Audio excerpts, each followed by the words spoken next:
Hey everyone, and welcome to the Mic'd Avengers podcast, where we focus on martial arts and action cinema, but definitely delve into much more.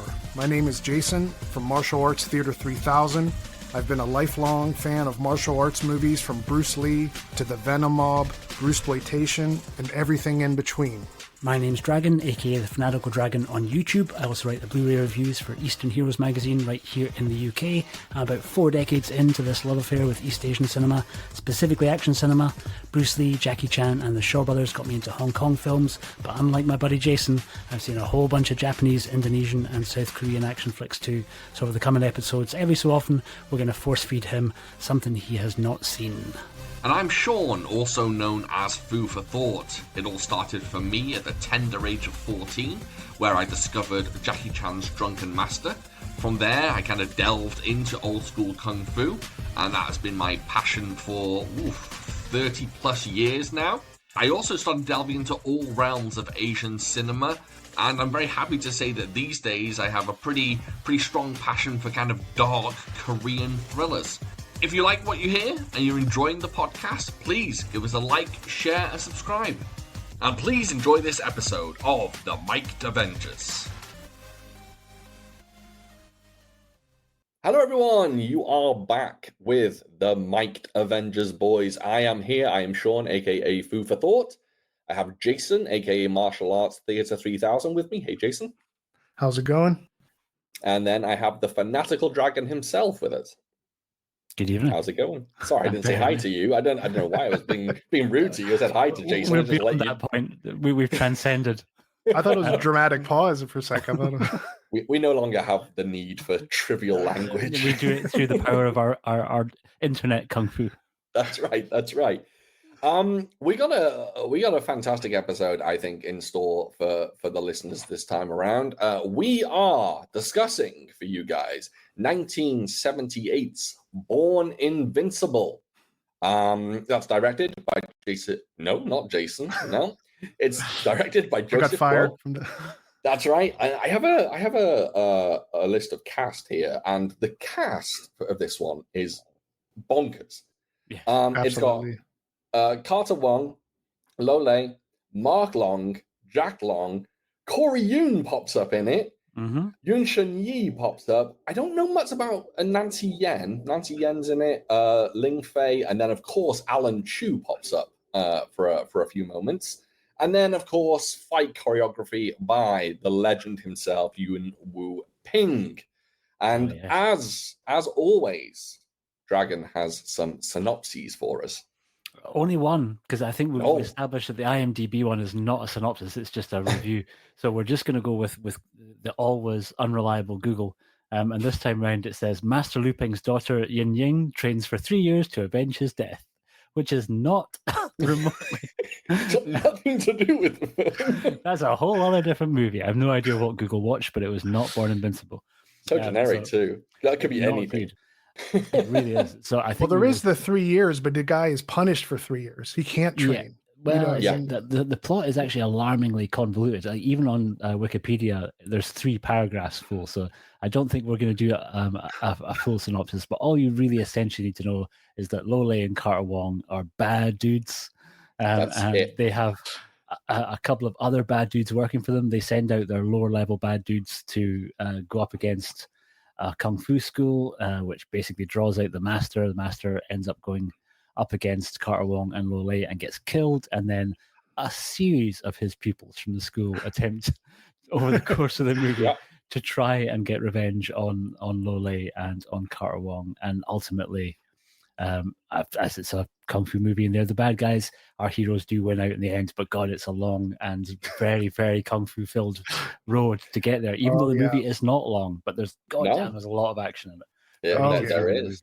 Also, I had an interesting question. After finishing this film, a question popped into my head, and I was like, I don't know if I have the answer to this question. Who's the star of this film? Carter Wong for me. It's Carter Wong, right? Yeah, because he's on the cover. He's the baby at the beginning. Yeah. It's about Carter Wong. And about but his I have style, to. I'm sure we're going to give our takes. I just have to say, when you talked about the cast, I just got to get this out the gate. Now, is that Jack Wong without a beard, the first guy?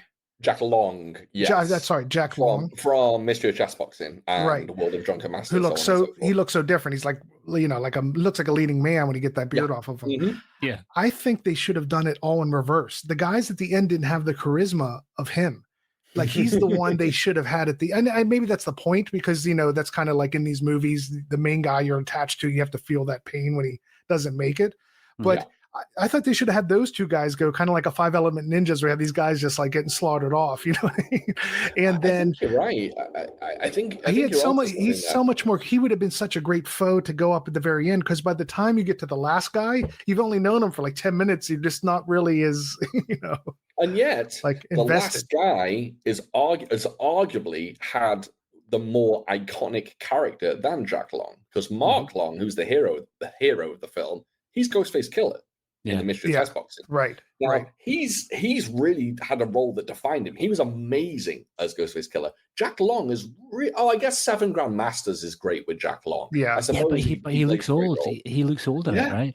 So it's really hard to place him as a young guy. Exactly. He doesn't pop up in much as a young guy. And when he does, I mean, don't get me wrong, his talent is phenomenal. I think he's from Beijing Opera. I think. No, I think they're Taiwanese. Oh no, I think you're right. I think I'm wrong. Well, I know this is all Joseph Kuo. It's he's usually Taiwanese productions and everything with him. Yeah. Has he really done a Hong Kong movie, Joseph Kuo, or is it always Taiwanese? I'm not sure. Yeah, I think he brought over quite a lot of people, and I'm pretty sure. I'm sure he made a movie or maybe 2 at Shaw Brothers at one point. Oh right, the early they've been coming out recently. They've been being little. Yeah, you're right. Yeah, it's interesting. We should go through some first thoughts or our takes. I'm chomping at the bit of it. Yeah, absolutely. Well, interesting. Hong Kong Movie Database says this film is a Hong Kong film. Oh, okay. It says the origin is Hong Kong. Everything about it radiated Taiwanese, just the woods and how it really gave that vibe. I'm sure it's shot in Taiwan. It is shot in Taiwan. It actually says, shot in Taiwan, but apparently it's a Hong Kong production. Yeah, well, I think it's listed as Ocean Shores. Okay. And Ocean Shores, I think, were basically shot in Hong Kong shot in Taiwan to release in Hong Kong. Because there was that thing that part of the reason why Shaw's let Chang Cheh set up his own kind of satellite studio for Shaw Brothers in Taiwan. Because at that point in time, the Taiwanese very wisely had this rule where any money generated at the Taiwanese box office, you couldn't take out of Taiwan. So say you released your movie in Taiwan and it did incredible bank, all that cash had to be spent again in Taiwan. So Shaw's made a huge amount of money because he had a bunch of cinemas there. And not just Shaw's, but anyone basically releasing movies over there. So I'm sure Golden Harvest had the same situation. Wow. They basically had this pot of cash that they couldn't take out of the country. How would they in the 70s govern, or how would you control that? You know what I mean? God knows. I'm sure it was probably rife with corruption. Oh, I know. The suitcase and just running like a bad, probably. movie. I'm sure if there was any dodginess going on, Jimmy Wang Yu was right at the heart of it. I was going to say they had the money protected by Carter Wong. Yeah. I'm giving you this $100,000, but you only can spend it. So I'm sure it's something to do with that. So I think a lot of Hong Kong companies basically had to spend their cash making productions across Taiwan. So I'm sure this one, I don't know for definite, but that would be my guess. It's hard finding out specific details about this movie. Joseph Koh is criminally underrepresented with information. Yeah. Why is that such a blank spot? Like even Lee So-nam, you can get a little more meat on the bone when you're trying to research a little bit. Not marginally more, not much, right? And it's crazy because he's still alive and pretty active. He gets interviewed quite a bit. So it's really weird. I don't know.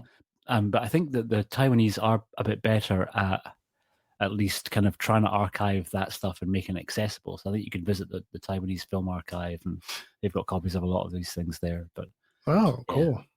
And yet, Born Invincible, we do not have an HD version. We do not have a remaster at the moment. No, man. There is. I was absolutely floored because I admit I went on YouTube to watch this film. I do not own a copy at the moment.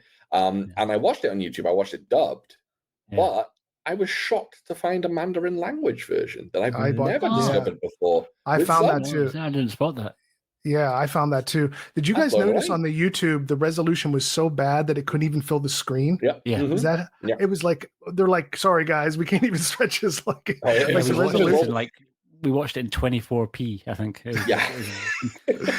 I know. I mean, it was like a postage stamp. It was like, that was rough. Yeah, it was like watching on an old Nokia. And it had the pan and scan charm. It's just, and I learned with Shaolin versus Lama that when I went to watch the widescreen, it kind of took away. It lost a little bit because we've seen this so many times with it. And when I went to the Mandarin, in my mind, I thought these English dubbers were like taking the piss with a lot of the stuff they were saying. Jason, but on the Mandarin, I know exactly what you're going to say. You went on exactly the same journey as I did, but please continue. Yeah, the intro is like it's burned in like subtitles that looks like it's actually translating it, and it's pretty spot on. I mean, it's pretty weird. Like I even wrote down one of my favorites is it's right. I mean, that intro is so classic. We have to talk about the intro. But when he says he must bathe in the secret lotions, take the special pills, that is just the best thing ever. I mean, and that is an ode to Unbeaten 28. There's so many things that Joseph Quo, he really like reproduces in a lot of his movies. And I think Unbeaten 28 might beat this one because the guy's voice is like he's screaming from a mountaintop for like 10 minutes. Like he was raised on goat's milk and all this stuff. It's so angry, you know. This one, it's really good though. And it's just like, it's also strange to me that I've mentioned before, I don't know, on the podcast, I took Kung Fu when I was 15 off of Cynthia Rothrock's ex-husband, Ernest Rothrock. It was called Rothrock's Kung Fu and Tai Chi. They might have added the Tai Chi later, but obviously Tai Chi always just had that, you know, Zen in a park, relaxing, you know, like all this stuff. But it's strange in these movies, they just assign it like it's this insane superpower. Bonkers. And that's what made me wonder if they were maybe making that part up. When I got to the Mandarin, it was just saying the same stuff. It was saying I think it's hard to find. Maybe a little bit easier now, but back in the day, it was very hard to find Tai Chi classes that were actual Tai Chi, the martial art classes. Because I think it's actually Tai Chi Quan. Yeah. And so that's the kind of the base, the more fighting element of it, and that's the one that's supposed to harness your chi. So there's so Tai Chi Master Jet Li and all that. I got Tai Chi wrong as well. It's not Tai Chi Quan because I'm thinking of Baji Quan, aren't I? Anyway, it doesn't matter. Tai Chi Quan, I think is like. I know what you mean. Yeah, I've seen that, and I used to always read. Do you guys read Inside Kung Fu back in the day? That magazine. Yeah. Yeah, it was really cool. And Rick Myers wrote the like that encyclopedia of martial arts movies book I got you, Dragon. As a gift. It's a mix of these other reviews, but all Rick Myers ones are from those Inside Kung Fu's put into that. So it's pretty cool. Because there was a bunch of Tai Chi movies, and I think they're with like focusing on it as a martial art. And Jet Li made a couple, and there's Yuen Wu Ping made a kind of a few more as well. I still think Born Invincible might be the best one though. I really like Carter Wong's kind of crazed take on the kind of the Tai Chi master. But are you saying though that it's not Tai Chi as we know it?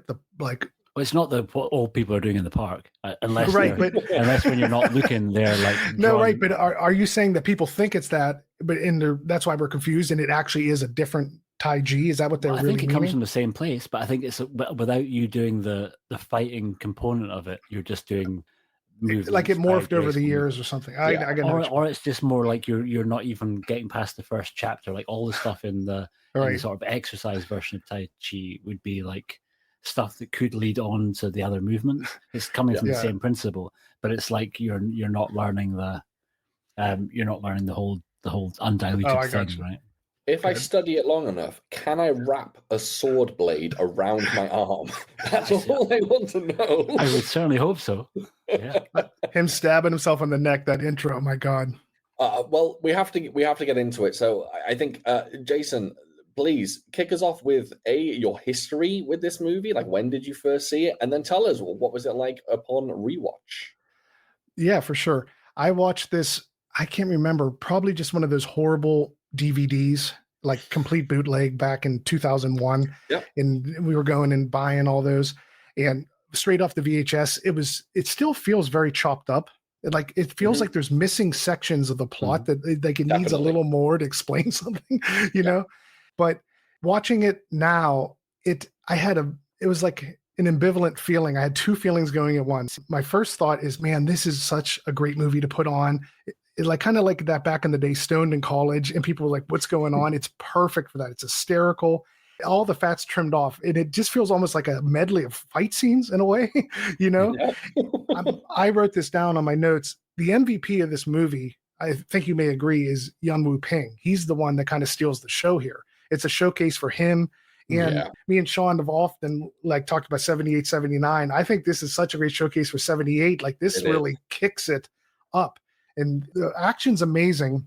Yeah. But as you get older than when I was when I was 22, I just wanted I did want a little more. Something kind of went down. And that kind of loses the point. This is just supposed to be fun and laugh and have a good time. Mm-hmm. But it's kind of like simple things like character arc and getting attached to a character to watch them get to the end, you know, and the villains being a little more than the caricatures. Like, you know, often the villains, like I had a lot of parallels with Executions of Shaolin because they had and even though Pai Mei, like you wonder, what does this guy do all day? But that's kind of like what it was with him. With Carter Wong, you couldn't picture much. It just felt blank. He just sat on that like yin yang sign all day or something, you know, it's like something, I just wish there was a little more substance outside of the fight scenes just to like elevate it a bit. And like I said at the beginning, I think they should have reversed the guys. I think Jack Long should have been the hero at the end. I feel like he just had the look, he had the star quality. The other guys do felt like, oh, the final guy's like, okay, I'll try to pull this off, you know? And yeah, so I liked it. I do think it's really fun. I think if you guys want to laugh and just have a good time and crack up, anyone listening who's not seen it, you'll just crack up. It's so funny. The voices, all of it. But as a movie, it really feels chopped out. And the plot is like, here's the plot hole that got me. The guy they're trying to get, right? These guys go around, they kill everyone, right? And they want to get this one guy. And these guys they'll kill you over nothing. They don't give a crap about anything. And when the guy's saying, well, why do they want to get you? He's like, oh, because they were killing people and I saw them do it. And so that was it. Like he saw them killing people. So they're like on this absolute, you know, that just made no sense to me. But that was a funny scene where they're like, we'll give you 2 hours to rest when the guy wanted to rest. That was pretty And they give him like 5 minutes. They're back. The scene is, it like jumped straight to him coming back. It's really funny. But that's my take. Back in the day, it always cracked me up. Carter Wong's voice, which when I watch it this time, it's like, it's not as bad, but then it got way funnier by the end. At the beginning, it's more like normal. It just keeps going up through the course of the I know. And, oh, God, it's so funny for all these reasons. The sound effects. But I think as a kung fu movie, I mean, I think Mystery of Chess Boxing, I think Unbeaten 20. I like Joseph Kwo ones better as movies, more complete movies, you know. But for just a funny and action-packed sit down and just not have to think of anything, this is great. But it didn't have the weight of Executioners of Shaolin. You know, it didn't. Yeah. It had the moments you're like, oh, they're going to try to he's going to try to do the move, but something was a little lacking there for me. That's like my takeaway. That makes sense. I think that's fine. I think that makes perfect. I know exactly what you mean. When I started writing notes about this film, basically, my last note was, I think just Joseph Kwo got a load of great martial artists in the room and just said, should we just film some fight scenes? And then kind of loosely kind of strung it together. Right. One was like, can I wear a white wig? He's like, yep, sure, you can do that. How about you speak in a high-pitched voice as well? And it just seems like such a mashup of ideas. I thought you were going to say he got a load of mushrooms. I thought that's what you were going to say. That would have made sense too. I wouldn't be surprised with that as well. Yeah. Dragon, what's your history with the film and how did you enjoy it this time around? It changed quite a bit on the rewatch, but for me, this had always been, growing up, this was always a bit of a tragedy because essentially I went into it viewing it as a Carter Wong movie because I already knew Carter Wong probably from Big Trouble in Little China first. Yeah. And so then was desperate to see stuff that he'd done when he was younger. Pretty sure I found 18 Bronze Men next, and then this probably not long after 18 Bronze Men. So the fact that he was the villain kind of bummed me out when I was a kid. Like I enjoyed the movie, but he was the dude that I was kind of rooting for. So it was in a weird situation where you were kind of basically hoping that the bad guy would win out. And Lo Lei, because both those dudes so charismatic. And Jason, you hit the nail on the head because it is a problem of kind of who they're going up against. I never really managed to articulate that in my mind well enough when I was a kid, but I still really enjoyed it at the time, but was just always really bummed out when Carter Wong died. So we would often not watch the last reel But if we're rewatching, we just basically watch up to the point where he was still winning, and then call it a day. Oh, that's I cool. think it's one of these ones I've only ever seen with the English dub, and I think it's one that really works with the English dub because it's so Yeah. much fun. I'm intrigued by the fact there's a Mandarin version out there. I've got to check that out and find out if the voice. It's tough to get through. does It was the a little tough for me ascending. to get. Is the voice I did- doing the same thing? Is he really super high Well, pitched? this is interesting. At the start of the film, it doesn't seem like Carter Wong's being high pitched. I watched the final fight, and even in the Mandarin language, he is high pitched. Not Okay. as egregious as the dub, but he's definitely doing something with his voice. Yeah. Interesting. I can, like, in retrospect, watching it this time round, I felt that if he'd mashed up, instead of making two movies, if he'd basically combined this with Invincible Armor, I would have loved the inversion of if we'd had Carter Wong as villain, and if we'd had Wang Jiang Li pulling off a heroic turn, and had the two of them going toe to toe. Even giving Wang Jiang Li the white hair that he's got in Invincible Armor would have been. I know he's a villain in Invincible Armor, but it would have been nice to kind of see him actually doing a heroic role for a change. I don't think I've ever seen him not play a villain. The closest that we get to it, I guess, is in he's not that bad in Millionaires Express. He's just kind of like a bit misunderstood. Wang Jiang Li? Yeah.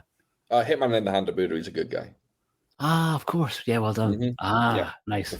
But he directed that, so he was like, "Hey, no one else is going to make me the fucking good guy. I'm going to make I'll do it myself." myself. Yeah. Sean, that was impressive. You pulled that out quick. That was like I forgot. I completely forgot about that. It's a very, very good pull. One of my favorites, I admit. Hitman in the Hand of Buddha, I love. And another one desperately overdue for a nice remaster as well, I think. Yeah. I'm really surprised that this didn't end up on that Joseph Cole box set. yeah. Or at the very least that they wouldn't do what they did with Mystery of Chess Boxing and dig out the best version they can and stick it on as an extra with something else. I wonder if there isn't one. I think Maybe this seems like this is a prime film to really give the Kung Fu fans in terms of a remaster. Yeah. I haven't heard anything, so I just wonder if it's just not like a bit like Shaolin versus Lama, just like people can't find it. But it's had like RZA's done kind of big cinema screenings of it, so I'm sure Dan Halstead probably has some sort of print. Yeah, because he's done live commentary and stuff for it at cinema screenings, so they definitely had versions of it kicking about. And was it widescreen, or you don't know? You didn't see clips of it or anything? I never saw any clips, and it's like I tried looking when I knew we were going to be doing this. I tried looking to see if I could still find the 36 Cinema website, but it just seems to have switched over into doing like clothing and a couple of Kung Fu posters. But there's not even any mention of the live screenings or the kind of watch online streams that they were doing for a while. Were they legal? Were they allowed to do those? I think so, because they were scans that they commissioned, or RZA presumably commissioned from Dan Halstead's print. So I think, I think there's possibly, I suspect there's a good chance that might be who is now supposedly going to be doing a release of Shaolin versus Wu-Tang.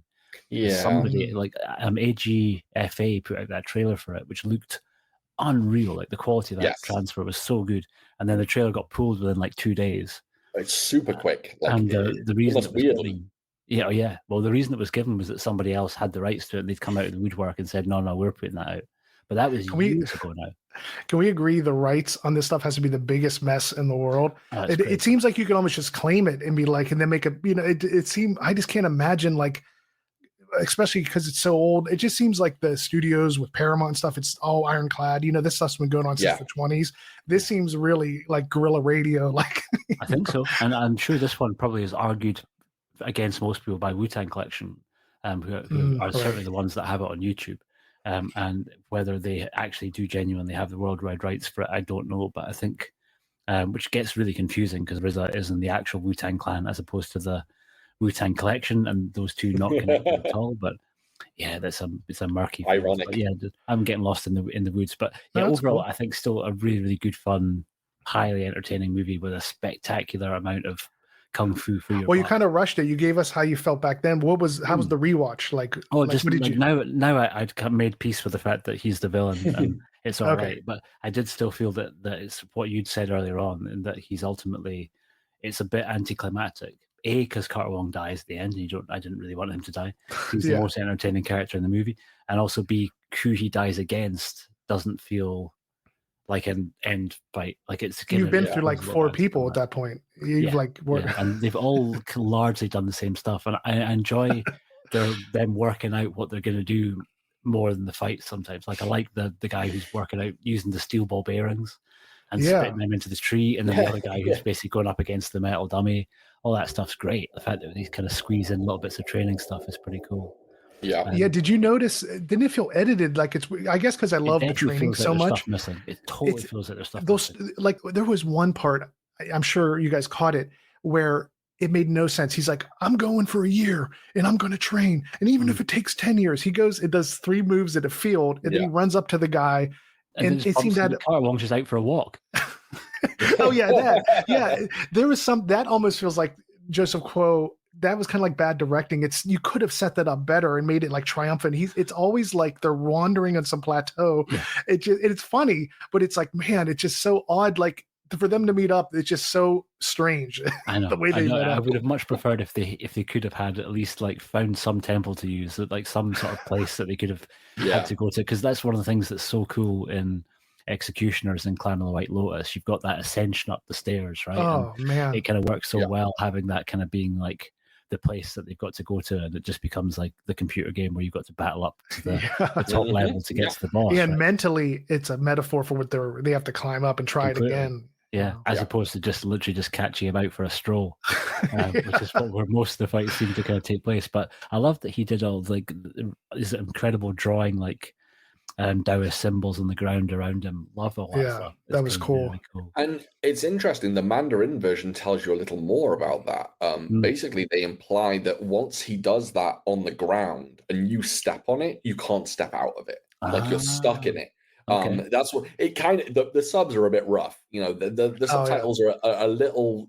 I couldn't even read them. I gave up halfway and went back to watch the dub again for a second time. One thing I am interested in, though, does the Mandarin cut run longer than the dub cut, just to see if there is missing footage? Here's what's strange. The YouTube. Okay, I watched 3 versions. The YouTube version is 1 hour and 23 minutes. Mm-hmm. And then I couldn't take it being shrunk down. It just was bothering me. So I went on Tubi, and that was 1 hour and 26 minutes on Tubi. But there were ads. I don't know if they factor in ad breaks because it had like, I don't know if would that ever affect the overall time? Because they were set. They were like, you know how AI is getting better at putting ad breaks in nice spots? Yeah. So it was good. And they weren't as bad. And they were all timed down. They said ad 4 and then they went back. Yeah. So it was 1 hour 23 on YouTube, 1 hour 26 on Tubi. And then the Mandarin is 1 hour 19. There's like 6 or 4 minutes. Yeah, it's shorter, which is strange. But the problem with those burn-ins is they were so bad that like I couldn't read it on a lot of it. It was on white on white. They were really bad. Yeah, they were really bad. I really wonder because there's a couple of characters that show up that there's no real explanation for who they are. Like the deadly white-haired female monk that shows up at one point and kind of like stops Carter Wong from killing the girl. What's her deal? Like she only just shows up, and they clearly have some sort of history together. Yeah, and she was retired, and she's like, "No, I'm retired. I got to get out of here. I just helped you for a minute." Give you a really weird cryptic clue, which in a couple of the books they say that whole bit gets left out. They say that the thing that she says, like catch him, you've got to strike him when he's not himself, is in that's attributed to someone else, to one of the other kind of students saying that to the end guy. And when you say in a couple of the books, like when you're reading a review about it, okay. And the Ultimate Guide just basically flat out says that it's the penultimate student works that out somehow himself and then tells the last guy, which is like, that's not what happened at all. Which is also strange. It's just people trying to string the film together, trying to make sense of it. Like, it would make more sense if this guy said it. But also, which is strange, the guy who trained Carter Wong, how easily he gave him up. Like, they run into him later, and he's just like, oh, yeah, this is all you got. Oh, well, like you said, but why did he snitch? Like, it was, like, there's something majorly missing there on. Yeah, I think so. Yeah. There's, like, the pieces don't quite fit. No, and that's my problem with the film. Same as both of you, actually. I had a similar experience. For those, Dragon, were you done with your? I'd like to hear Shaun. Shaun, let's hear your take. Yeah, so I'm a Carter Wong hater. I don't like him. I think he's shy. And hold on, I'm happy you said that, and I don't mean to cut you off because you said to us when we said Born Invincible, you said, well, maybe we can discuss if Carter Wong is good. And Yes. we laughed, but I was like, what do you mean? And I was like, what does he mean? And like watching it, that was in my head because I was like, okay, Shaun thinks he isn't great, but his fight seemed, it's weird. It didn't, like, not just to say real quick, David Chang, sometimes like he tries to up his game, but you could see that he wasn't a natural martial artist. I didn't get those feelings with Carter Wong, so I'll let you tell us why you don't like him. So Carter Wong has one thing going for him, and that's his intensity, right? It's really good. I love how he like kind of he's always intense. He's always got like this great attitude about him, and he looks kind of tough all the time. But he's terrible at fighting on screen. He's very clunky, very slow, very awkward. But for some reason, in Born Invincible, he's amazing. So this is easily Carter Wong's best film, in my opinion. As a martial artist, because he's been action directed well. Of course, that's it. When I was young, so the first Carter Wong film I saw was his Flying Guillotines film. Is it Fatal Flying Guillotines? Yeah, did he do that one? Yeah. I'm not sure. Maybe.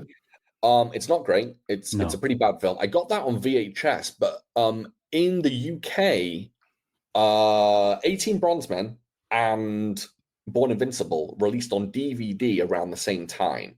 I can't remember what the company was, but they released roughly the same time. I picked up 18 Bronze Men, and my buddy picked up Born Invincible. 18 Bronze Men, I kind of like. I think it's a good film. I'm a bigger fan of Return of the 18 Bronze Men personally, but I actually like those films. But I watched them, and I was just like, oh yeah, this is cool. It's Carter Wong. I don't love him. And then I went to my buddy's house, and we watched Born Invincible, and I was like, oh shit, okay, this is the real deal. And we loved everything about it because when we're, I don't know, however old we were, like 15 years old, you don't think about plots, and you don't think about like what makes characters good. I didn't even. But did you have this opinion forming back then on his fighting, or is this more like a later observation? Well, did you think that back then when you saw? Did you think he felt clunky all the way? Yes, I've always disliked him. I've always disliked Carter Wong. I respect your passion, and because he strikes me as when you see him, he's bulked up. He has a lot of good qualities to him, and I guess I haven't seen. I've seen 18 Bronze Men. I just haven't seen it in a minute. What else? What movie really comes to mind? That Fatal Flying Guillotine for his bad fighting? Is that what? I think so. Or all of them? I guess you're saying. I honestly, I genuinely don't like him in much. I think I like the Bronze Men films and Born Invincible, and all the rest can fuck off. Like I'm not. Well, hold on. There's one. I hope you don't fuck off on one. Do you know? Are you saying Big Trouble in Little China? Which is a film I don't like. Oh, really? Oh, hold on. I have a weird, guys. I got a pain in my chest. That hurt. Oh man, that hurt. Wait, why did I get kicked out of the podcast? I know. No, Texas Chainsaw. I'll say kind of. Sorry, Texas Chainsaw hurt a little bit, but I brushed it off. Like I'm pretty good usually, Like I grew up loving No, my favorite bands were like Twisted Sister, Captain Beefheart, Oasis. Bands are so polarizing. I get a thick skin on with it. So when you did Texas Chainsaw, I was like, okay, I let it roll. But man, that hurts a little with you. Big Trouble. Let me say one little battle back to it. I think that might be the best movie of the 80s. I might go that far, like of the 1980s. So let me put forward an argument, and the argument is it just doesn't work for me. Like I get it. As a film, I get that it's great, and like as a piece of filmmaking, I get that it's fantastic. It just doesn't work for me. I don't get much from it when I watch it. I'm kind of like, okay, Big Trouble in Little China. I get it, but I have to say, I bought Texas Chainsaw Massacre on 4K 2 weeks ago. I watched it. That film's a fucking masterpiece. I completely flip-flopped on it. Oh, you are the rewatch king. I call you the rewatch king. I am. I truly am. Once Big Trouble gets released on 4K, there's still hope. Exactly. I know, because like when you watch Mic'd Avengers, and like I used to always post, I was right there. You said this is probably my second favorite Venom, so I'm like, yeah, I'm feeling that, and then it dropped to like your second to worst, and. This is hold on. We can't go on off on the Texas, but that's fascinating. I can tell you about it though. I can tell you why I flipped on Texas. Very brief. Very short. Oh, I love it. I'm so happy.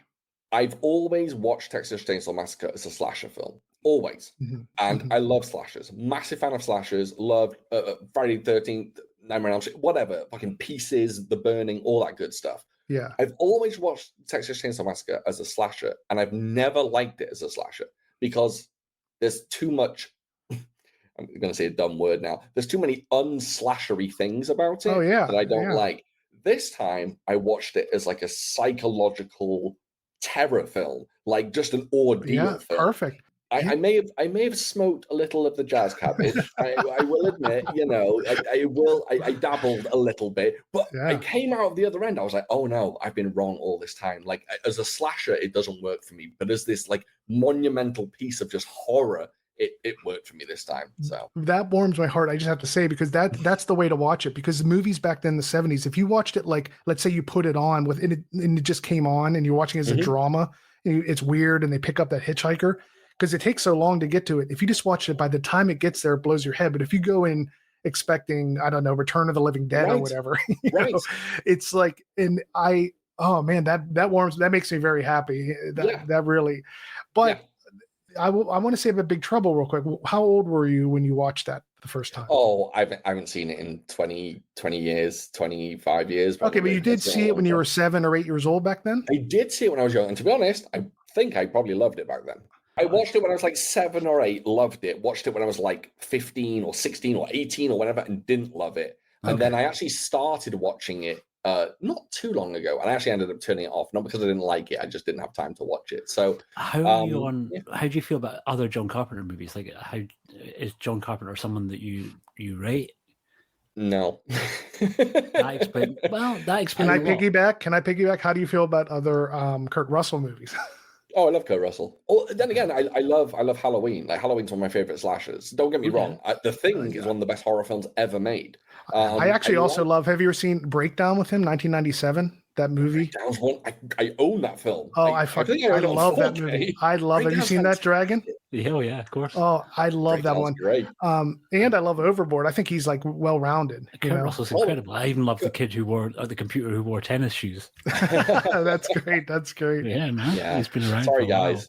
No, but it's cool. It's just really interesting because I think the Big Trouble's a really weird one. And it's taken me a long time to kind of like work it out in my mind, because a lot of it was wrapped up into like childhood nostalgia, because I saw it when I was super young, and so it's like one of the first exposures that I had to kind of martial arts stuff that wasn't Bruce Lee or Jackie or the kind of Japanese stuff that was kind of from Bond movies. It was like really, really early kind of when I saw it, and it took me quite a bit later to realize how ahead of its time it was, how much he like was looking at what was going on in Hong Kong and kind of really tapping into what was happening with like the kind of Zoo Warriors of the Magic Mountain, and he was kind of riffing on some of that sort of stuff and on Chinese mythology and Chinese folklore, and the whole ridiculous conceit of the movie. And I think the whole thing that drove the movie for Kurt Russell and Carpenter was the idea of a leading man that isn't a leading man but thinks he is, and the sidekick is the leading man. So like, and that works for me more. Anti-hero in a different way. Yeah, completely. Because he's a buffoon in that movie, but in the best possible way, right? Yeah. And there's a kind of. It's interesting that we're having this conversation after we just did Shogun Assassin, right? Because it took me years later to realize why I dug on the Three Storms so much, and because it wasn't necessarily what Big Trouble was doing, it was because of how cool they looked, and it wasn't as much about the powers as it was about the outfits. And then realizing, all right, okay, they've just been lifted straight from Lone Wolf and Cub, and they're even cooler in Lone Wolf and Cub, regardless of the fact that they can't control the weather, right? So I think it took a long time for me to kind of like compartmentalize what I was enjoying wasn't necessarily something that Big Trouble was creating. It was just like an aggregate of a lot of stuff, but done with a real degree of love and respect. Like, it doesn't take the piss. It's not like Beverly Hills Ninja-ing it. No. Well, that's why it's so strange. Like, it's such a hybrid of horror, martial arts, comedy. It has it all. And bringing over the guys from Hong Kong. Do you remember The Golden Child, the Eddie Murphy? Oh yeah. I have seen that. That tried a few elements. I thought that was boring when I was young, because I think I wanted a martial arts movie out like all the way through. You know what I mean? I tried watching it last month and I didn't like it. I didn't. Think I just remember the legacy of that crazy knife, because the knife that's in it is also in the shadow, right? And it's kind of like it keeps cropping up again and again. That same prop. But now with Big Trouble, I kind of feel that Carpenter really went out of his way to do kind of what everyone gave The Matrix so much credit for, of saying like, okay, we're going to get the actual guys from Hong Kong over to do the action. And so it was one of the first Hollywood movies that actually tried to do proper Hong Kong wire work and some of the choreography, and not even in the big climactic battles, but even just the street brawl between the two different gangs is like really cool, man. I thought, I think on paper, I should love it. Oh yeah, Dragon. I think you will. I think we'll win you over in time. Dragon. Is that one of your all-time favorites then? Even rewatching? I wouldn't say that, but it's because it's certainly not even my favorite Carpenter. But it's kind of one that's always got a sort of special place in my heart, and it's certainly the first place that introduced me to Carter Wong. Yeah. And the more that I started seeing Carter Wong's earlier stuff, the more I started to kind of really dig on him as a sort of performer. So I love him in Hapkido and in Skyhawk. He's kind of he does nothing for. I don't know what. I just think he's got a great presence, man. I don't even think he's. I'm real loosey goosey sometimes when it comes to. I'm not that militant about people having to always be the best on screen fighter. I love Jimmy Wang Yu, and Jimmy Wang Yu. I was just about to do it. Yeah, when it comes to action, he's still. I mean, his entire career couldn't learn how to throw a proper kick. It's like, come on, man. But it doesn't matter. Like he had a real charisma, Jimmy Wang Yu, and I think Carter Wong. I don't think Carter Wong's got as much charisma as Wang Yu, but I think he was a great stage or great screen presence in the movies that he was in. I agree with that. I agree that his presence, like he has gravitas to him. I think Carter Wong. He can really. Like he can really portray a character with weight, like not physical weight, but whatever, emotional or just like a presence, like you say. But yeah, he's just never worked for me, and I don't know why. I treat him like he stole my bike when I was like 13 or something. I don't know. It's just he's never quite worth me. A lot of straight arms from Carter Wong. Lots of straight arms, like kind of Hungarish, but we know it's not. It's just him. Not enough shades.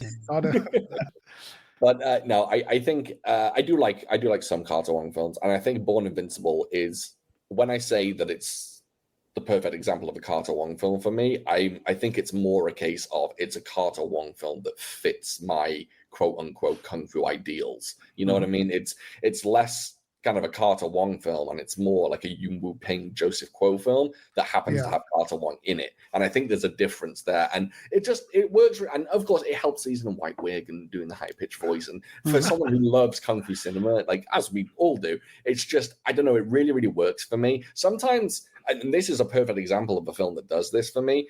It doesn't have to make sense. It is just pure babble. And granted, some people who aren't like kind of big on the fight side of things might struggle with Born Invincible because it is just fights. I mean, you would literally, whoever watches it will not give a shit about the plot. It's because it's wall-to-wall fights, and I think some people will like that. And I think some people will look for something a little extra, like Jason was saying, about, wanting a bit more plot, a bit more character, that the leading man wasn't quite what he was looking for. And I think that's easy to say about Born Invincible. And I definitely agree with that.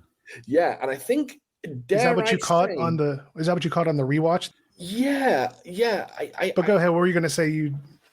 I think, I wasn't going to say a bold claim or anything, but I think...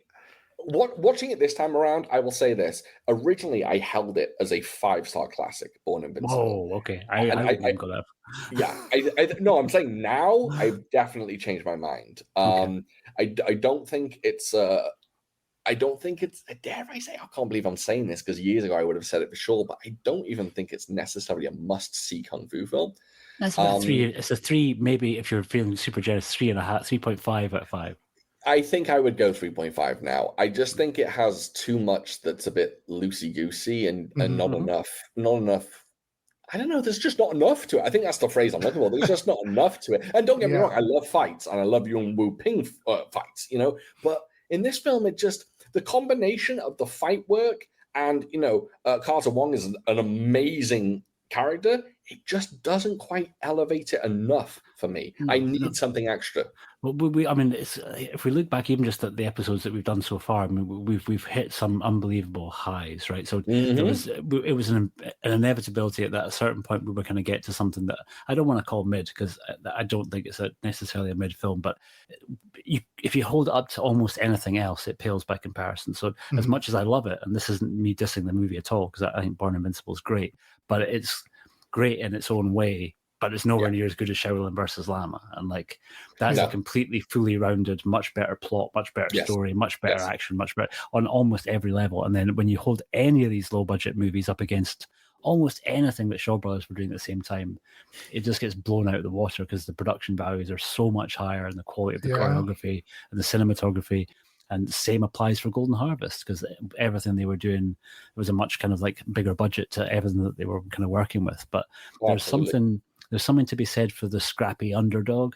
And so I think in the same way as I've got quite a lot of affection for, I have more affection for Godfrey Ho the man than I do for his movies. Like I just love the fact that Godfrey Ho was out there, and I could watch Godfrey Ho being interviewed more than I could watch his movies. And I've never seen that many Joseph Coe interviews, because I don't know if that many exist, but I kind of have that same sort of affection. I kind of like that he was out there doing his thing and just grafting, even when he probably had not much to work with. And you mentioned it earlier on, Shaun, where it was just a lot of a case of probably not having much of a script, but just being like, let's just get something made and get something out.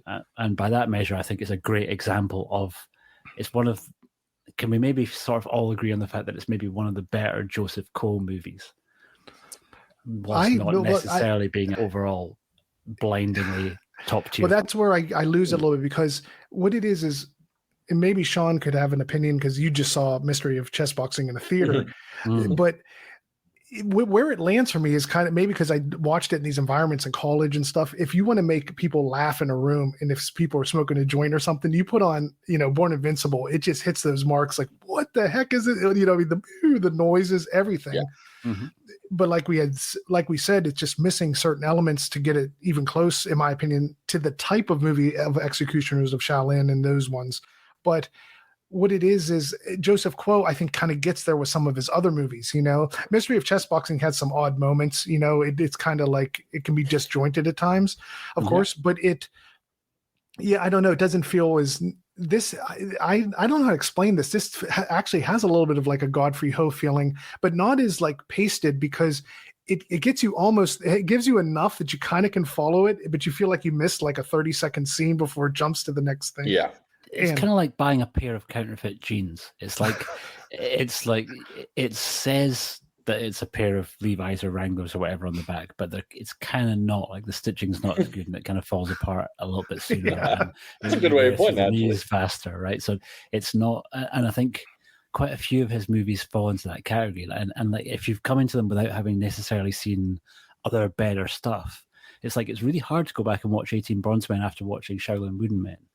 You're like, Shaolin Wooden Men's so much better on almost every level, right? Yeah. And to the same extent, because there's a couple of there's a great sequence with that same kind of setup of like the kind of the corridor of kind of wooden fighters that you have to kind of get through, or bronze fighters you have to get through in Shaolin Temple, in Changchase Shaolin Temple.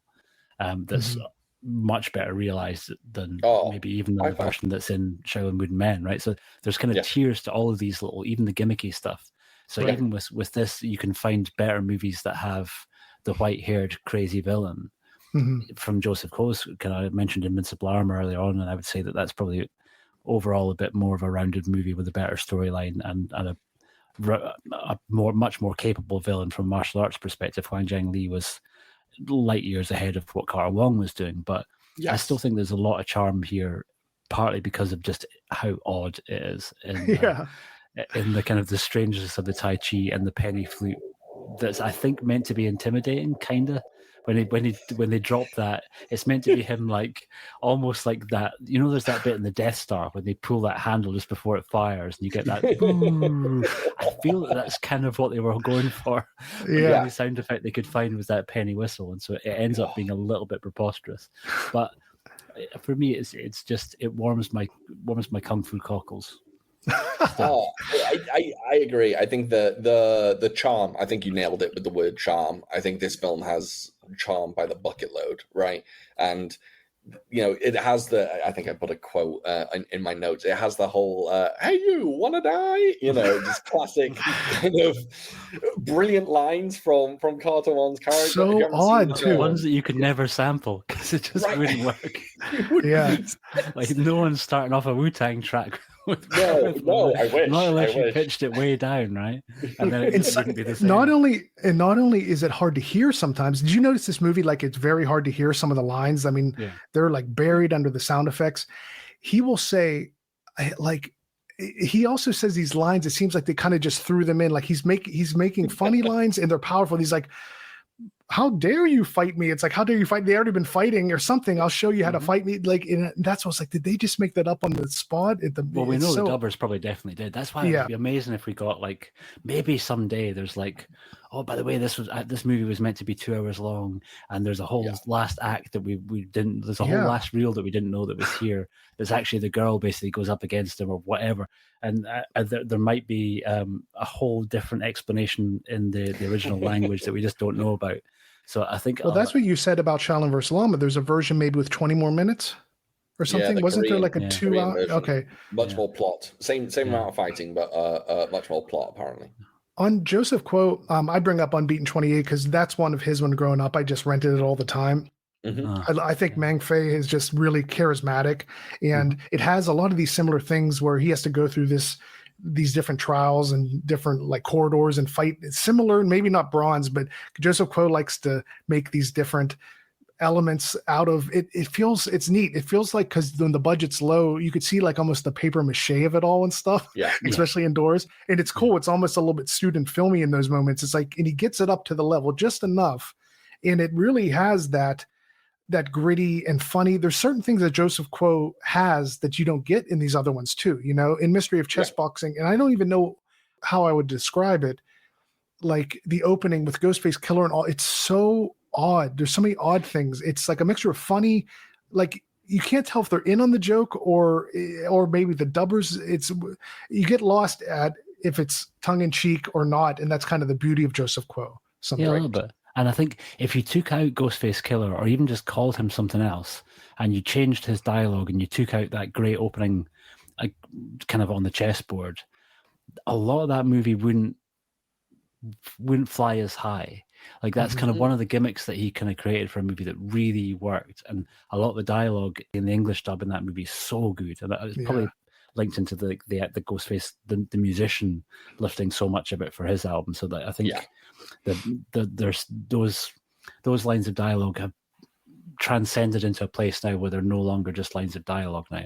It's like a piece of pop culture. It's almost like a piece of score in itself. Hearing it resonates in the same way as hearing like a bit of music, even without hearing the track that follows it. It's like hearing the sample that's been taken. So there's a really weird thing that happens with kung fu movies that have been sampled so kind of much by kind of hip hop tracks. The same thing happens with a game of chess. It's like a sword fight, and every time you hear it, it's working on so many different levels of like just coating you in this warm feeling, right? Like when you sent that clip, I had never heard it. His mind was infected with devils and all that. Completely. It's like a new art form or something, And I caught an interview. I don't know if you saw it, Shaun, of Method Man just going to visit his old neighborhood. Oh no, I haven't. And he's walking, and this guy wants to ask him about what it was like his funniest old dirty bastard story. And I almost couldn't even tell it on here. It's so like graphic with a woman inside of a bar, and it's crazy. But they start talking kung fu movies and RZA and all this stuff. And then everyone starts saying, they said, what's your favorite kung fu movie? And he didn't even skip a beat. He's like, Super Ninjas. Oh man. So he just went into it. It was really cool. It was interesting. I just loved that angle of it. And I thought it was just so cool. He said Super Ninjas and just how we saw it growing up, just a different angle, different name. And I love how you said that, Dragon. It's almost like, of course it's hip hop and it's this other, it's like teaching you of this other world. And like you said, it's not even just the melding of the two, the voice on its own before the instrument. It's like it becomes a score almost like completely. It becomes almost like a little piece of music, like like the opening chords to your favorite song. And it kind of hits you in a different way, in a way that music can do much more readily than spoken visuals. word. Yeah. Well, I know what you mean. Yeah. Well, just more than necessarily visuals, so that you can kind of hear the dialogue without necessarily having to see the actor perform in the line of dialogue for it to still hit you and for you to kind of still resonate with you. And there's not there's nothing like that in Born Invincible because of the nature of what it is. Like, there's some great lines of dialogue, but they all hit goofy. They all hit like in a way that they can't really. It hits this glass wall of its own setup, right? And there's somewhere in there's a way to do that incredibly badass invincible kind of Tai Chi fighter, but we've sort of seen that in Executioners and Clan of White Lotus. The Palme version of that is the pinnacle of that guy, and his dialogue's so much cooler, and his voice is so much cooler, and everything about his fighting style is so much cooler, and Lole has so much charisma. And that's maybe why I still give this movie quite a lot of affection, because I love Lole. So it's great having him around for the kind of the first 2/3 of the movie that he's in, even though he's not in it a huge amount. And that weapon's really cool. The weapon's great. But he had an ability to really elevate low budget movies. Like, he does it in Fist of Fury 2, and he does it in Fists and Guts. He could turn a bit of a low budget stinker into something quite special, just because he had so much presence, right? No, he did. He was an incredible dude. So I think his presence in this is really, it's again one of the things that kind of pushes it up a notch for me. But it's still kind of surprising when he shows up too. I knew he was in it, but it just did. He's such a Shaw Brothers guy to me, you know. Completely. And this is within his Shaw Brothers era. He was making Shaw Brothers films at the same time he was making this. He worked all the time, because you always forget that he wasn't from Hong Kong, right? He was originally from the Philippines, so I think he was much more comfortable about he just loved to work. And I still got a lot of affection for Fists and Guts too, even though it's a not great movie, and there's some the finale in that is it's phenomenal, but the whole stuff in the Leper Island is just really fucking goofy in it, and doesn't kind of really work. But Lee Hoi San and Gordon Liu, and the kind of the little ensemble nature of that, and it's got such a good score. The kind of like that driving kind of like Fists and Guts is another one that it'd be nice to see getting an overhaul, but probably won't ever happen. I don't know who's got the rights for that. Yeah, that was Dragon. When you're talking about dialogue that wouldn't have made it, there was one moment where they come back and they said, "We're coming back in 2 hours," and they were going to let this guy heal in 2 hours. The horrible timeline with their villains. But there's the one guy who's going to first fight them. He says something so odd. He's like, "Well, I'm going to fight them, and they'll see my bravery, and maybe that'll make them like back down a little bit." It's so strange. Do you remember that? And I think it's. I'm sure it's like it's. Is it Corey Yoon at the beginning, or one of the Yoons that's got the strange little bunches? Corey Yoon, yeah. The hair tie killers. Is that? Yeah. That's a line I had to rewind 3 times. I thought they were saying like high tie killers. That's what I thought. It's hair tie because they both have those. They've got they've got schoolgirl bunches. Yeah. Well, when it's 2, it's called pigtails. What's it called when it's just the one they wrap around? He's got them at the sides too, doesn't he? Oh, maybe. He has them sides and back. Yeah, it's tripod. He's running. Yeah, tripod is the word. We need. Yeah. So I thought it was hentai. Obviously, not. Hentai. It could be. I thought they were saying hentai. Hentai killer sounds great. I'd watch that. It could be. I swear it said hair tie though. Who knows? No, I think it did. I think it actually said hair tie killers in the end. Yeah, because I think that was their gimmick. That's the sort of mad stuff that the dubbing team would do, and they're just like, "Wow, what is that?" I was just about to say that. That's exactly what I was just about to say. It seems like the dubbers had an absolute blast with this film, which I love, which I absolutely love. But I think it's cheese, and it's kind of it's memorable quotes and things like that.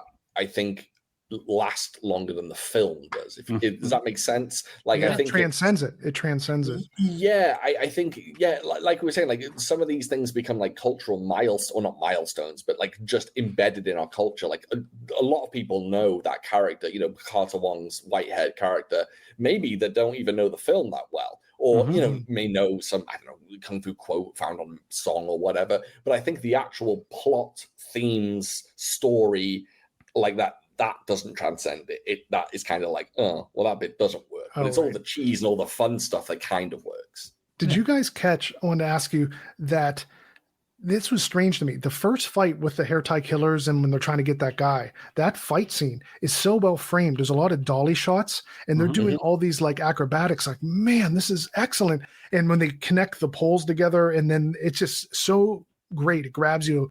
But then later on, they don't really have that dolly shot. I mean, it's still really good. And there's a lot of, you can see when there's acrobatics. Joseph Kuo, I don't know if that's who they brought in, but he'll often bring in a guy that can do the most amazing flips in a He straightaway. loves acrobatics. Joseph Yeah. Cole loves acrobatics. But did you notice like it kind of lost a little bit of that? Like maybe they only had the dolly for the first day or something. Like it was on rent or something. Yeah, the budget Yeah. almost seemed to decrease over the course of the movie. So yeah, things got less. That's Jack why it Long has probably had these to go really do another movie. You know what I mean? He probably had to. Very possible. Probably. Yeah. It's probably another Joseph Quo movie as well. Yeah. They're filming it at the same time. Exactly. Yeah. Mystery of Chessboxing, right? This is 78, Mystery of Chessboxing 79. Yeah, it probably was, I guess. right? Yeah. And then what? 7 Grandmasters was 77. So that's kind of interesting. Guys, I feel it's an appropriate time for me to introduce what is I'm hoping will become a new tradition.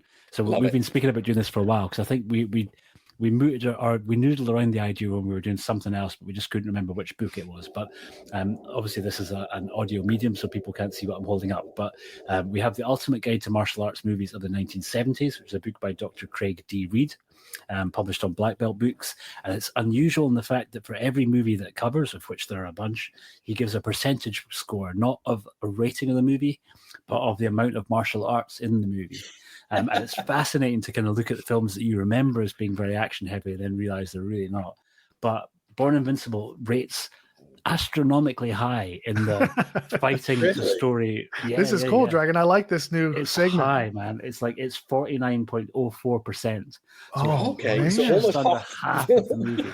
Now, if we compare that, just for I'll the be honest, purposes- I would have thought you were going to say 85%. I know. You know, but then I mean, if where's the plot? I guess there is the talking moments, but it's not like there's no long. not much. to give you a bit of a baseline of sorts, right? I'm going to pull up 5 Venoms, which is I love it. considered by many to be an 5 all-time Venoms kung is like fu classic. 4%. There's not that many fight scenes in that film. You are not far off. Yeah, my friend. It is 5 Venoms is Let's see. 19.6%. Oh, Ooh, yeah. higher. Yeah. I think I say 519. Okay. I wonder what has the highest. I wonder what the highest. I haven't film actually would gone be. through. I should maybe before we next do an old school movie, I will flip through and find out. You know what's cool about certain books like that? You can buy. They'll make an app version wherein on the app version it would, because I have this video game book that's similar to that. It's like a Nintendo. It's like basically every Nintendo game, and they review it, and they have different reviewers. It's really cool. It's like an encyclopedia of Nintendo games.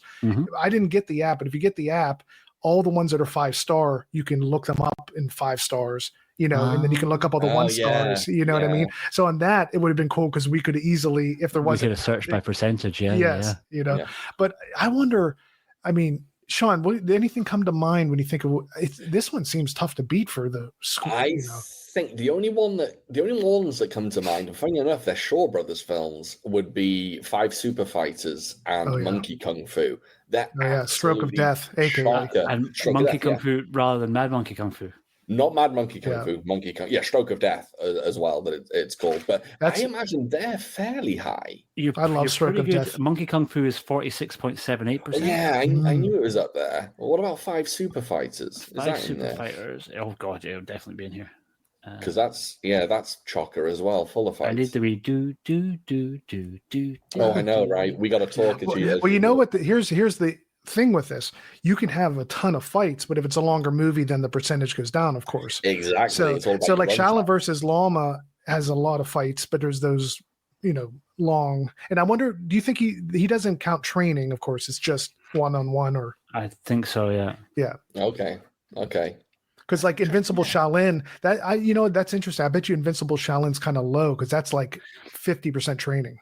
5 Super Fighters is only 36.5%. Oh, okay, man. Okay, that's low. Okay, I was good with Monkey Kung Fu. Yeah, I don't know. Try Invincible Shaolin. Let's take a guess on that, Shaun. I think that's. Yeah, I bet you that's my guess on that's going to be like 30%. I'm going 30s. Yeah, I'm going like 32 maybe. Yeah, because there's so much training in the middle, Yeah. I wonder. Yeah, this we can do this forever. This is fun. What are you both picking out the same? So, Jason, you're saying we both agreed around 30%. Yeah, somewhere around 30. 41.55. Oh, it's high. It's high. Nice. Yeah, I guess they do. They once they train a little bit, they go and then test their skills in the middle. There. And just for the sake of completion, because it's a Joseph Coe one, it's on the page right beside it. Invincible Armor is 39.49. Yeah, I thought that might be high. Interesting. You should get this book, Shaun. It's a good I one. own Great it. book. I do. Oh, have you this do book. own it. Oh, okay. It's a great Yeah, book for the martial arts percentage score, not Wait, necessarily what for the the hell reviews, because it's mental. Some Yeah, of them are very wrong. All of a Yeah, sudden, some I of don't it's- know where my copy is. I pointed to it over there. Yeah, It's for some missing. reason, don't know I where it thought is. you maybe said you didn't. Oh, that's cool. You got it. Yeah. It's. Yeah, I definitely own this one. Yeah. It's. So Do you we're trying to have make the a- encyclopedia of Which martial one? arts? Sorry, Yeah. the encyclopedia of martial arts movies. Rick Myers. Mhm. That's a great one. That's right there. I know listeners can't. It's right there. I'm pointing The to red it. one. Listeners, the red listeners one, can't right? see me. Yeah. The red one, the little red one back there. Yeah. I mean, obviously, this is only the book only covers stuff from the 70s. But anytime that we're doing something old school, which will be a lot, because it's us, we'll try and make that a thing, right? We'll see if we can. I dig love in it. and remember. 'Cause Can it's we a nice beat little it? thing. Can we beat Born Invincible? Yeah, that's exactly what I was about to say. I think that's our current. That's our reigning king. Like he has the trophy. You know. Yes. Yeah. It's currently got the highest percentage of Wow. I'm going to be stuck in my head for the rest of the night. Going, which one has more fights than Born And then you'll Invincible? run to it. Dragon, Exactly. you dig that encyclopedia of martial arts movies? Alan? Oh, so much Yeah, so, yeah. it's so It's fun. one of my favorite books, which I'm Yeah. very grateful to you for sending. Oh, over. of That course. was a real treat. Oh, that was my. What'd you say, Shaun? So many great books out there for Oh this yeah, genre. that one I love. Just the textbook you can just hop in. You know. Yeah. A lot of there are so many good. China Forever is a great one because that talks about like hip hop and the importance of it in those communities and in New York City and everything. It's neat to get the bird's eye, but sometimes I like that how you can just jump in. But like Dragon said on that book, not the encyclopedia, but the one Dragon has there with the martial arts percentages, not to knock it down. It's just sometimes you get a little feeling like actually you can anticipate there's going to be at least one line that you kind of question in most of the reviews, you know, but I think it was made at the time. It's like we've got to remember these books are all made pre-internet. So it's very hard to fact check at that point. Now we can jump on and easily check, and we're even seeing it now how kind of shady stuff is in the digital age, right? Well, right at the beginning of this episode, we pulled up the Google synopsis for this movie. Couldn't have been more wrong, right? So I think for the most part, for what they were working with at the time and how incredibly hard it was to get information about these movies if you're working in the UK or in the US at the time when they were working on the books, I think they're amazing. I think the same applies to like Rick Mayer's book, which is, I think, in recent years gets a little bit of a kicking from some sections of the community, but I still really love it. I think, Jason, you always remember that it's a long title.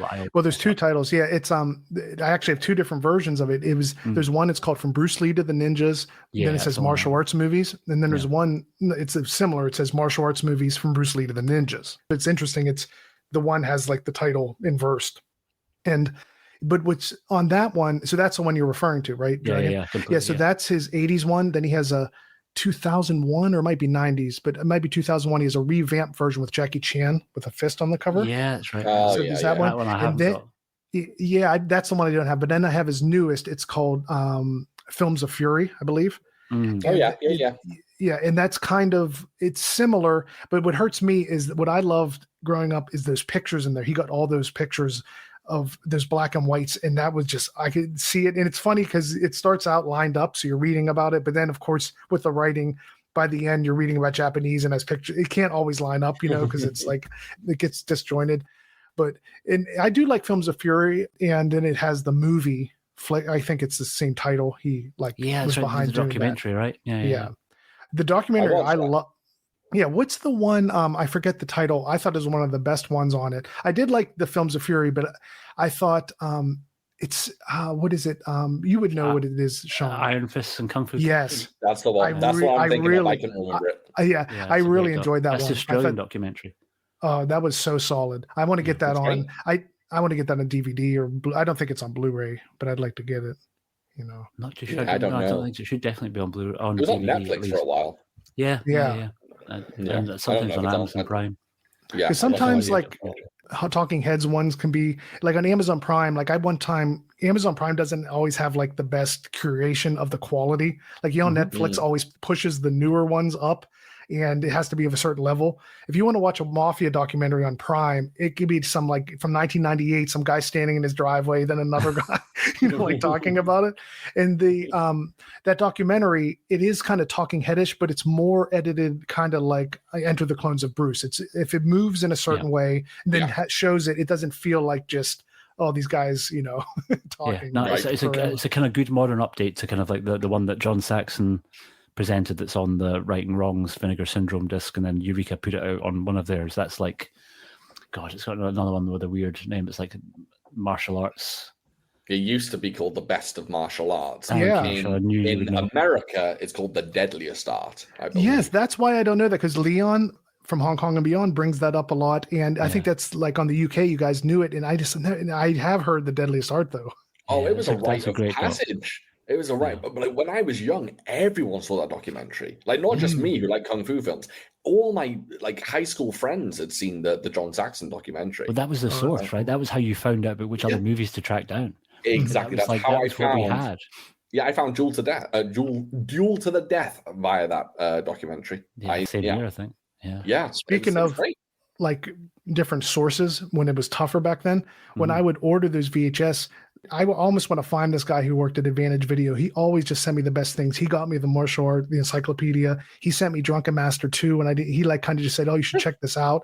Nice. It was amazing. But what he did is he threw in an Eastern Heroes, you know, Ricky Baker, but it was like, it wasn't the magazine. It was like he Xeroxed them. Like so it was like in black and white, and he must have stapled it in, because they never had like a version that was black and white, right? I think this guy put this together really early days when it was still the Jackie Chan fan club. Oh, you know what? Maybe it was legit, but it was stapled and everything, but it had no color to it. And in the back, legit and Ricky are not necessarily almost much as I love him.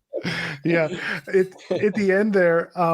At the end of it, when you go on the back, it has that Guok Choi interview. It's kind of famous where he talks about, I think he mentions he lost his fingers. It's like one of the first. I read that one. Yeah. And I think on the cover might be Chow Yun Fat with like the card, like a spades card might be on the cover of this one. Like he's holding the card. And, but not like him lighting I can't remember what movie it was from. Yeah, God of Gamblers, probably. Probably, yeah. But that was, I read that thing over and over. It's kind of like it's all you had, you know. I'm like, oh my gosh, this is 1995. Like, it has a Guok Choi interview in the back. And embarrassingly, because I didn't know how to, I called him Kuo Chewy back because I didn't. We've all been there. We've all butchered names. Well, yeah, because Rick Myers, I'm reading all those books. He always did the Mandarin. He never wrote the Cantonese names. My wife's very quick to tell us we all still. We butcher other names constantly, even still. Like all the names that we think are the names. Like for a while, we've been meaning to do a video. We just haven't had a chance to sit down and do it. Where you and your wife we're going to go through and do like the top 10 kind of kung fu performers, and I'll say what most of us think it is, and then get my wife to say what it actually is, because we're so far off the mark. I mean, even stuff like we all call T-Lung. But it's not T-Lung, it's Dit-Lung. And it's really far away. It's like, so I think, and I'm probably even not doing a good job of his surname there too. How badly are we pronouncing Lo Lei? I think. Is that right? I always feel like that's wrong. I think that's probably one of the marginally closer ones, but even still, I think we're probably. I've heard Lee a lot. Yeah, is it Lee or is it Lie? Or I think it's more closer to Lie, yeah. Okay. When I learned a long time ago, I'm sure like when we had like everyone had Tao of Jeet Kune Do, the book, but I called it Tao of Jeet Kune Do forever, and someone corrected me. So I was like, okay, it's Tao of Jeet Kune Do, but I didn't always, I would say Ho Chung Tao, but I slipped still. It should be Ho Chung Dao. But is that kind of the rule of thumb? Is the T always D? When you're not always, no, because they've got so many different pronunciations. It's a minefield, dude. It's a minefield. Yeah, it's really, really difficult. Yeah, and then there's depending on when it's Cantonese or if it's Mandarin, and then there's a whole bunch of different regional dialects as well. But I think it's pretty tricky. Even just knowing the amount of American documentaries, American clips that I've seen, particularly when they're speaking about Lau Kar-Lung, who they'll generally call by his other name, so they'll call him like Lu Chiao Liang and stuff. Yeah, it sounds a little bit weird, and so there's loads of those. Yeah. Well, is the name Guok Choi like kind of an Americanized way to say Guok Choi, like how you should have said it? Because I think the Western version that's why they started arriving on Philip Kwok, because that's so much more easy. But when it says Kuochui, how do you say that? That's why I can never do it. That I think I've always said it as Ko Choi, but I think I'm probably way off. Yeah. I just call him Phil. Or for the Yeah. most part, often just ends up being like they're animals from the Venoms, right?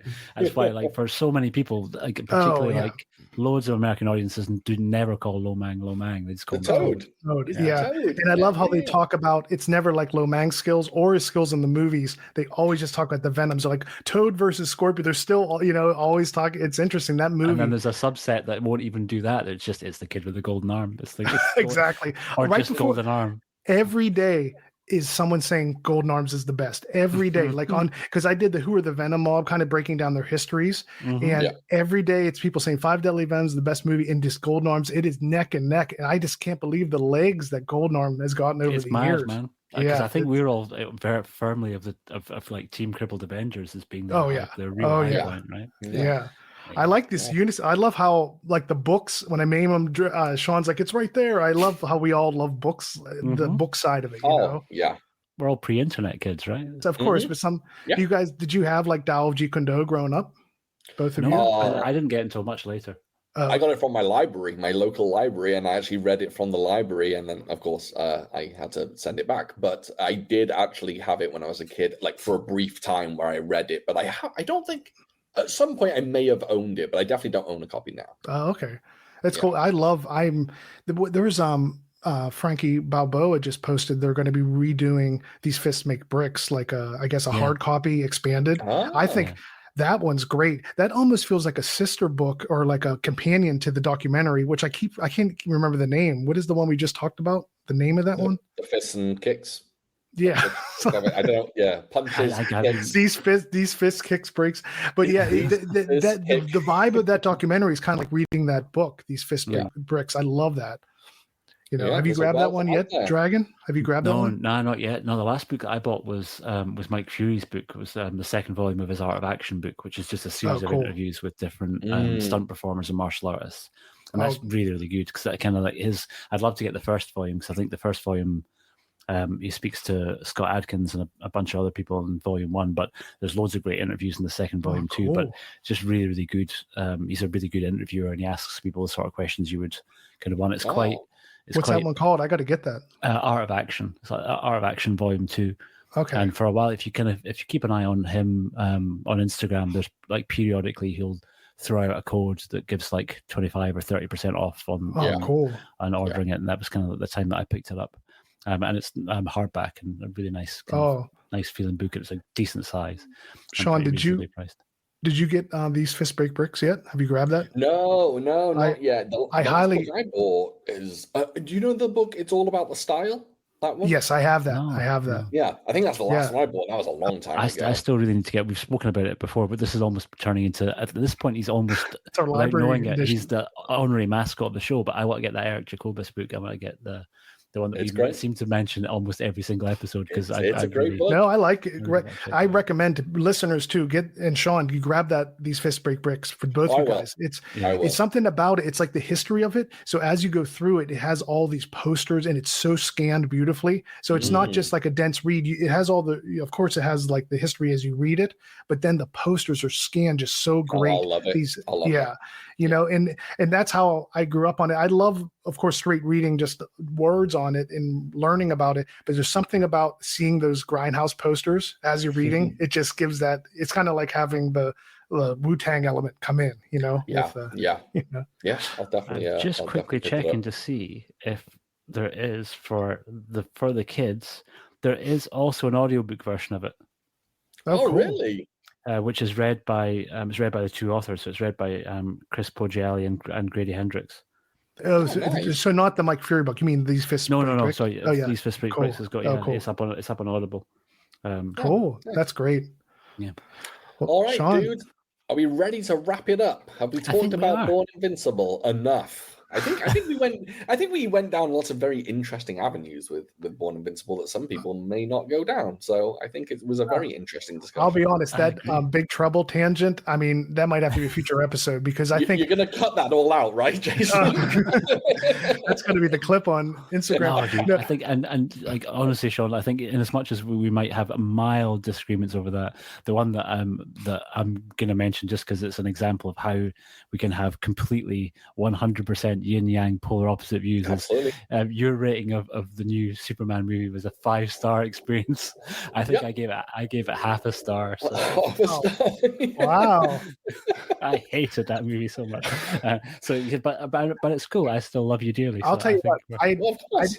I'll just say I didn't see it, but I saw his outfit and it looked weird. They're trying to go back to like the 40s outfit or whatever, the original guy in 1950. There's a lot going on in that film. Okay, well, we won't do it. I'm sure it's very comic book accurate, but it's just as a movie, for me now, it's still Chris Reeves, still my guy. I don't think anyone's going to ever see I may have partook in some marijuana. Before I watched Okay. that. I wish I had. That would have made it an infinitely better experience. It was very colorful. I think that's all I liked about Returns. Superman Returns is one of the only movies I've walked out of the theater. Like he was really? in 2006. He's like saving some plane thing, and everything felt so CGI and weak. And I was like, "There's nothing here." I was like, "I'm leaving." I was with my girlfriend at the time. The new one, nothing but CGI, so you'll hate it. Well, so much. Well, CGI, I'm not into CGI, but it can be done better at times. This was like the blatant CGI, and you know how in the theater it's usually better when you get it home on Blu-ray, it just sticks out even worse somehow, maybe the size, but that's a rough one. All right, fellas. Everyone, thank you so much, everyone, for listening. We really, really appreciate your patronage to this podcast. We, of course, are going to be back with more episodes. I don't know what film we're doing next. We're not going to reveal it on this episode, but I honestly can't remember what film we're doing next. Oh, we do? That excites me. Jason knows exactly what it is. Here's a hint. We did mention it. Yeah, we've dropped the title. We mentioned it on this podcast? Oh, yeah. Yeah, man. Yeah, the clue, it's towards the end here, if anyone's going to try to... Yeah. Oh, interesting. Mm-hmm. Okay, well... I'll refresh you off air, as they say. That'll be a nice little surprise for me when I'm off air. Anyway, if you'd like to go ahead and check out our social medias, please do. You've got Martial Arts Theatre 3000. Whack that into Google, you'll find Jason. The Fanatical Dragon, chuck that into Bing, you'll find him. And then chuck Food for Thought, I don't know, just chuck it into the wind, write it on a piece of paper and just throw it in the air. You'll find me somewhere. And please check us out and check out some of our older episodes if you have not. And please, please, please, if you like the podcast, if you love what you hear, please just give us a cheeky 5-star review on your platform of choice, or a thumbs up, or whatever it is. It really, really helps. It gets us more into the algorithm, and it gets us out there for more people to listen to our sultry tones. All right, everyone. On that note, thank you so much. It's goodbye from me, Shaun. Goodbye from Jason. Later, everyone. And bye, goodbye guys. From Dragon. See you next month. There you go. All right. Thank you, everyone. Take care. Bye-bye. Bye-bye.